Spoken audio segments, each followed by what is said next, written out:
Airport पर business कैसे किया जाता है, कैसे वीवीआईपी सहूलियात मुसाफिरों को दी जाती हैं, ड्यूटी फ्री शॉप्स पर इतनी ज्यादा सेल करने के बावजूद ये लोग मुनाफा में कैसे होते हैं।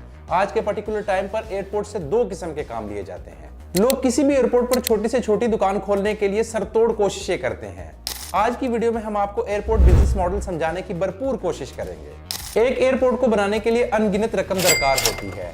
एयरपोर्ट्स के बिजनेस में आखिर वो क्या चीज है जिसको बनाने के लिए सरकार के साथ साथ प्राइवेट कंपनियां भी बहुत पैसा खर्च करने को तैयार होती हैं, और आखिर क्या वजह है कि एयरपोर्ट पर ड्यूटी फ्री एरिया को टैक्स फ्री कहा जाता है, यानी जो भी इधर से कुछ चीज खरीदेगा इसे टैक्स अदा नहीं करना होगा।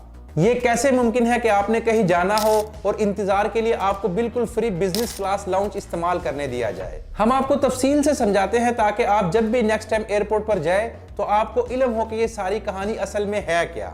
क्योंकि टिकट खरीदते वक्त आपको एयरलाइन को एयरपोर्ट की सहूलियात यूज करने के लिए अलग से पैसे नहीं देने पड़ते। एक एयरपोर्ट को बनाने के लिए इतने पैसे दरकार होते हैं कि एक फर्द वाहिद ये काम नहीं कर सकता, इसलिए सरकार के साथ मिलकर ये काम किया जाता है। ऐसा पाकिस्तान में भी हुआ है।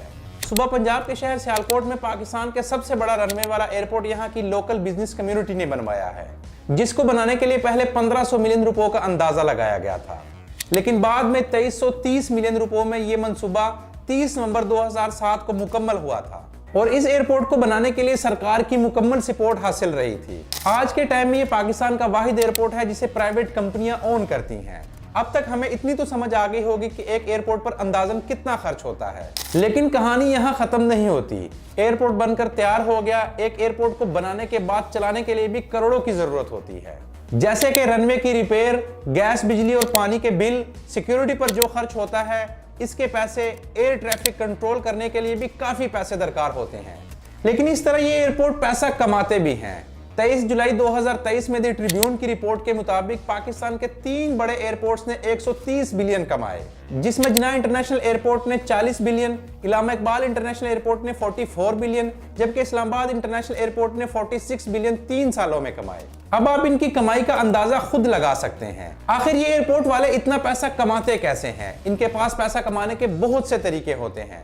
पहला तरीका हवाई टिकट के जरिए कमाने का होता है। इस तरीके से पैसे कमाए जाते हैं। हवाई अड्डे जहाजों से टेक ऑफ, लैंडिंग, पार्किंग के पैसे भी लेते हैं। ये पैसे जहाजों के वजन के हिसाब से और जहाज के साइज के हिसाब से लिए जाते हैं। जितना जहाज का वजन होगा इस हिसाब से एयरलाइन वाले एयरपोर्ट हुकाम को पैसे जमा करवाएंगे, और काफी जगहों पर एयरपोर्ट की लोकेशन के हिसाब से भी पैसे लिए जाते हैं। और ये सारे पैसे एयरलाइन वाले खुद से नहीं देते, बल्कि ये जो लोग एयरलाइन पर सफर करते हैं इनसे वसूल किए जाते हैं। इस तरह ये भी एक सोर्स है एयरपोर्ट का पैसा कमाने का। दूसरा सोर्स पैसा कमाने का तरीका एयरपोर्ट की पार्किंग होती है। आप किसी भी एयरपोर्ट पर जाएंगे, चाहे आप अपनी कार में जाएं, टैक्सी में जाएं या किसी भी सोर्स से, तो एक तरीका से आपको एयरपोर्ट पार्किंग ऑफिशियल को पैसे देने होते हैं, और ये चार्जेस हर घंटे के हिसाब से वसूल किए जाते हैं। तीसरा तरीका जिससे एयरपोर्ट मोटी कमाई करते हैं वो एयरपोर्ट्स के अंदर रेस्टोरेंट, टक शॉप्स, काफी शॉप्स वगैरह हैं। इस तरीके को समझने से पहले आप ये समझ लें कि आप या आपके किसी जानने वाले ने किसी न किसी एयरलाइन का सफर जरूर किया होगा, और आप इस बात की तस्दीक कर सकते हैं जब भी आपको एयरपोर्ट बुलाया जाता है तो आपको ताकीद की जाती है कि फ्लाइट टाइम से आपको 2 या 3 घंटे पहले पहुंचना जरूरी है।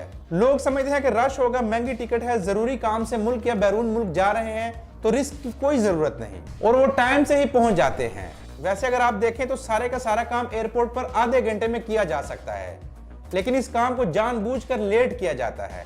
हम आपको इसके पीछे की वजह भी समझाते हैं। आप जैसे भी किसी एयरपोर्ट में दाखिल होते हैं तो सबसे पहले आपकी टिकट चेक की जाती है, क्योंकि आप पहले ही इन सहूलियात के लिए पैसे अदा कर चुके होते हैं। एयरपोर्ट में आपका टोटल मैक्सिमम 30 मिनट तक काम हो जाता है, लेकिन बाकी सारे का सारा टाइम आपको मुख्तलिफ लॉन्चेस में गुजारना पड़ता है। अगर आपको इस दौरान प्यास लग गई तो 30 रुपए वाली बोतल आपको कम से कम 100 रुपए में मिलेगी, और इस दौरान अगर आपका मन कुछ खाने को किया तो उसका बिल तो हजारों में बनेगा। और जब आपको जहाज के अंदर भेजा जाता है तो जानबूझकर आपको दुकानों के बीच से गुजारा जाता है ताकि आप कुछ ना कुछ खरीद सको। अमूमन एयरपोर्ट वाले एक शॉप से इनकी सेल में से 10 से 25% तक कमीशन लेते हैं। अगर ऐसा ना हो तो मंथली रेंट बढ़ाकर एयरपोर्ट वाले अपने पैसे पूरे करते हैं। आपने देखा होगा कि जब भी कोई एयरपोर्ट बनाते हैं तो इसके आसपास एरिया को खाली रखा जाता है, फिर इन जगहों पर एयरपोर्ट इंतजामिया मिलकर hotel, restaurant, rest houses, shopping mall वगैरह तामीर करवाते हैं, और इससे भी काफी पैसा कमाया जाता है। लोगों को शॉपिंग करा के पैसा कमाने का सबसे बड़ा हथियार एयरपोर्ट्स के पास ड्यूटी फ्री शॉप्स का होता है, और ये शॉप सिर्फ इंटरनेशनल सफर करने वालों के लिए ही मैसर होती हैं, क्योंकि माना जाता है कि इंटरनेशनल सफर करने वाले ज्यादा चीजें खरीदने की ताकत रखते हैं और इसीलिए ये ड्यूटी फ्री शॉप्स एयरपोर्ट के इंटरनेशनल अराइवल और डिपार्चर्स एरिया पर ही होती हैं, जहां पर मुसाफिर रुक कर चीजें खरीद सकते हैं। ड्यूटी फ्री शॉप्स बनाने का मकसद सिर्फ यही था, मान ले कि आप यूरोप से पाकिस्तान आ रहे हैं तो ड्यूटी फ्री शॉप्स पर आप जो भी चीज खरीदेंगे इस पर आपको नेशनल या इंटरनेशनल टैक्स नहीं देना होगा। अगर टैक्स देकर आप कोई भी प्रोडक्ट खरीदते हैं तो इसकी कीमत बहुत ज्यादा बढ़ जाती है। इसलिए मसले के हल के लिए ये ड्यूटी फ्री शॉप्स बनाई गई हैं ताकि मुसाफिर सस्ते दामों चीजें खरीद सकें। सबसे पहले 1947 में आयरलैंड के शनान एयरपोर्ट पर ड्यूटी फ्री शॉप्स बनाई गई, तो ऐन उसी वक्त सारे लोग वहां से चीजें खरीदते थे और बाकी एयरपोर्ट्स पर खरीदारी नहीं करते थे। इसीलिए फिर आहिस्ता आहिस्ता सारे ममालिक ने अपने एयरपोर्ट्स पर ड्यूटी फ्री शॉप्स बनवाना शुरू कर दी और इस तरह इंटरनेशनल ट्रैवलर इस मखसूस शॉप से शॉपिंग करता है और एयरपोर्ट इस पर्टिकुलर एरिया से सबसे ज्यादा पैसे कमाता है। और ऐसा बिल्कुल नहीं है कि आप इन ड्यूटी फ्री शॉप से जितना मर्जी सामान खरीद सके। इन ड्यूटी फ्री शॉप से एक लिमिट के अंदर रहकर ही चीजें खरीदी जा सकती हैं।